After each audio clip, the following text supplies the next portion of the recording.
Bismillahirrahmanirrahim. Assalamu alaikum everyone. This is Muqaddas Batul and you are watching Literary Lens Network. आज की poem हमारे पास the feed हम करेंगे, जो कि एक पाकिस्तानी पोएट अहमद नदीम कासमी ने लिखी है। तो इस पोएम के जो है बेसिकली हमारे पास दो स्टांजाज हैं, ठीक है। इनका जब हम एनालिसिस करेंगे उससे पहले हम अपने राइटर का इंट्रो जान लेते हैं। अहमद नदीम कासमी उर्दू बॉर्न अहमद शाह अवान, मतलब जो अहमद नदीम कासमी एक पोइट हैं जिनको हम अहमद नदीम कासमी के नाम से जानते हैं। वो एक उर्दू बॉर्न थे, मतलब पाकिस्तानी शायर थे, ठीक है। उनका असल में नाम क्या था? अहमद शाह अवान नाम था। वो कब पैदा हुए?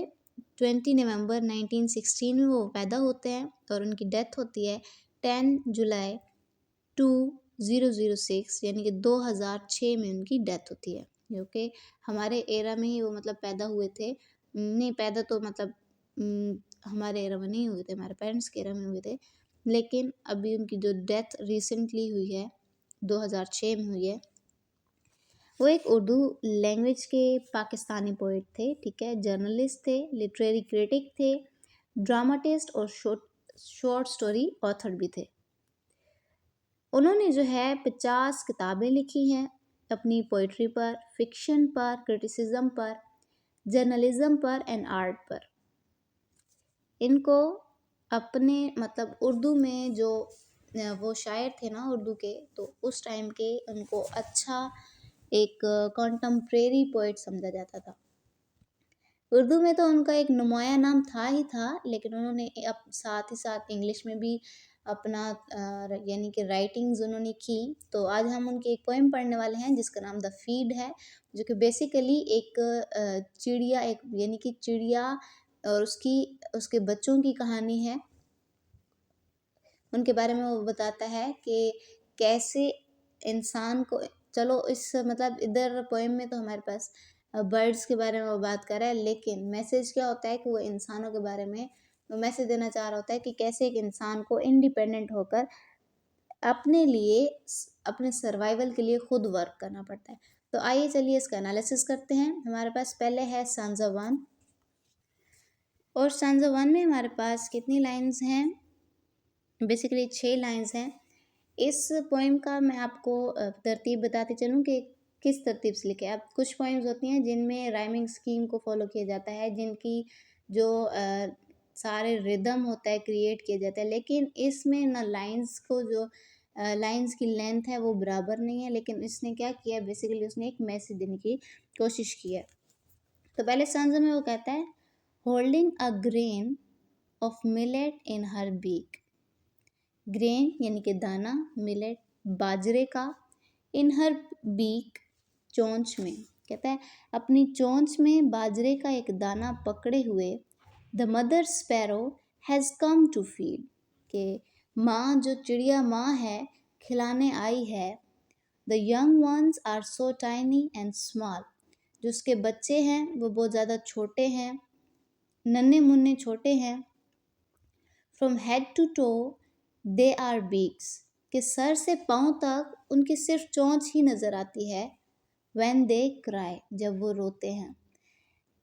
One grain to be fed to the 10 young ones, कहता है एक हमारे पास दाना है जो कि उसने अपने 10 बच्चों को खिलाना है। यहाँ पर वो सिचुएशन बता रहा है कि एक चिड़िया माँ है, वो एक अपने चोंच में एक बाजरे का दाना लेकर आई है और अपने बच्चों को खिलाने के लिए आई है। उसके बच्चे इतने छोटे और नन्हे मुन्ने हैं कि जब वो रोते हैं तो सिर्फ उनकी चोंचें ही नज़र आती हैं। मतलब वो जब मुंह खोल कर रोते हैं तो सिर्फ उनकी चोंच ही नज़र आती है। वो इतने छोटे हैं कि उनका जो बाकी बॉडी पार्ट्स हैं वो नज़र ही नहीं आते। तो इसका रेफरेंस हम देख लेते हैं, कॉन्टेक्स्ट का मतलब कॉन्टेक्स्ट देख लेते हैं, रेफरेंस वगैरह। These lines have been taken from the poem The Feed by Ahmad Nazim Kasmi, a well-known Pakistani poet. The poem explains the love of mother for her young ones and the sense of fraternity among the brother and sisters. These feelings are quite natural and shun every selfish motive.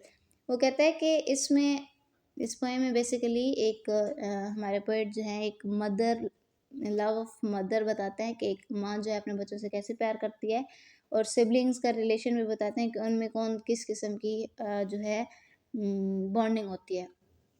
तो इस सांझे के explanation में कहता है, here the poet says that the mother sparrow has been moving about here and there in search of food, and now she has returned with a grain of millet to her nest, where 10 young ones of hers are waiting for being fed by her. The young ones are very small and tiny, and only their beaks are worth noticing. They open their beaks together and cry to attract the attention of their mother.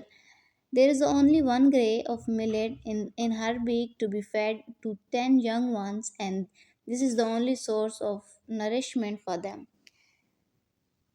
कहते हैं, एक चिड़िया माँ है, वो एक बाजरे का दाना लेके आई है जिसने अपने 10 बच्चों को खिलाना है। और थोड़ी सी उनकी बॉडी पार्ट्स के बारे में बताया गया है कि उसके बच्चे इतने छोटे हैं कि जब वो रोते हैं तो सिर्फ उनकी चोंच नज़र आती है, उनके बॉडी पार्ट्स नज़र नहीं आते। ये उनकी फिजिक के बारे में बात की गई है। और कहता है कि एक एक बाजरे का दाना है जबकि उसके बच्चे 10 हैं। अब वो नेक्स्ट सिचुएशन को आगे बयान करेगा। To whom the mother sparrow should feed, कि चिड़िया माँ किसको खाना खिलाए, यानी कि किसको खाना खिलाना चाहिए। कंजाइनिंग बीक विद बीक, कि उन्होंने चोंच से चोंच मिलाकर। With whom should she solace, solace कहते हैं तसल्ली देने को, कि वो किसे तसल्ली दे। फिशरिंग द एटम, एटम यानी कि ज़रा, तोड़कर। You have learn to weep and wail in the loud tone, तुमने बुलंद आवाज़ में रोना और चीखना सीख लिया है। स्पिल्टिंग द ग्रेन, दाना तोड़कर।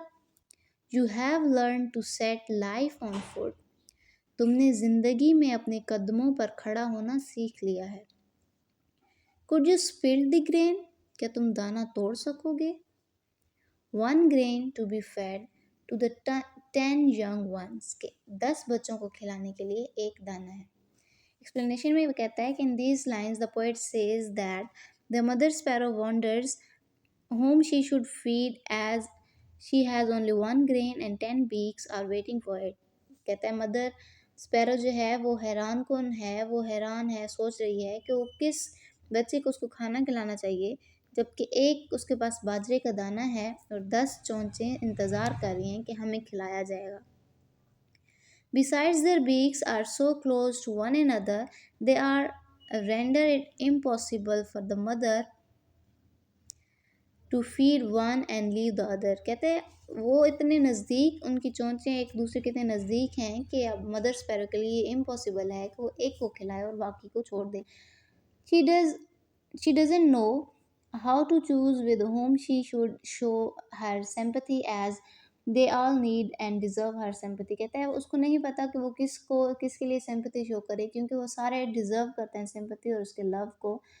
If she tries to break their unity and make choice in favor of one and two, they all are wise enough to show their protest by complaining and crying together in a very high and loud tone। कहते हैं अगर वो कोशिश करे कि इनकी unity को break करे, लेकिन वो कर नहीं सकते, और इनकी यूनिटी को ब्रेक करे और किसी एक के लिए फेवर, किसी एक या दो के लिए फेवर दिखाए, तो ये उसके लिए पॉसिबल नहीं था, क्योंकि जो उसके यंग वंस थे वो इतने क्लेवर थे कि वो एक साथ ही मिलकर ज़ोर ज़ोर से उसने चीखना शुरू कर दिया है। सारे रो रहे होते हैं ताकि जो उनकी मदर है वो किसी एक के लिए सिंपैथी शो ना कर सके, सब के लिए करे। The mother sparrow wants to spill the grain, कि मदर स्पैरो जो है वो चाहती है कि वो इस बाजरे के दाने को तोड़ दे। And give each its share in order to train each one of them to lead its life depending upon its own self. कहती है कि पोइट कहता है कि वो जो मदर स्पैरो है वो ग्रेन के जो एक दाना है उसको तोड़ देना चाहती है, और वो चाहती है कि वो सबको उसका बराबर का हिस्सा दे, और अपने उस बच्चे को, हर एक बच्चे को सिखाए कि अपने मतलब पैरों पर कैसे खड़ा होना है और अपने लिए कैसे स्ट्रगल करनी है। However, she is faced with the problem how to split the grain into so many small pieces as there are 10 young ones waiting for it। और वो अब इस मसले से जूझ रही है कि अब एक दाना है, वो दाना भी कितना छोटा-सा होता है और 10 उसको हिस्सों बराबर हिस्सों में कैसे वो डिवाइड करे। तो ये आज की हमारे पास पोएम थी जिसका बेसिकली मतलब ये बनता है कि लव ऑफ मदर था हमारे पास, यूनिटी थी और सेल्फ स्ट्रगल थी कि कैसे एक इंसान को या दूसरे बर्ड्स वगैरह को अपने लिए अब खुद के सर्वाइवल के लिए स्ट्रगल करनी पड़ती है। तो ये थी आज की वीडियो, उम्मीद करती हूँ आपको पसंद आई होगी। अगर आपको आज की वीडियो पसंद आई है तो इसको लाइक करें, एक अच्छा सा कमेंट करें और अपने फ्रेंड्स के साथ इसको शेयर करें। मिलते हैं अगली वीडियो में, तब तक के लिए अल्लाह हाफिज़ एंड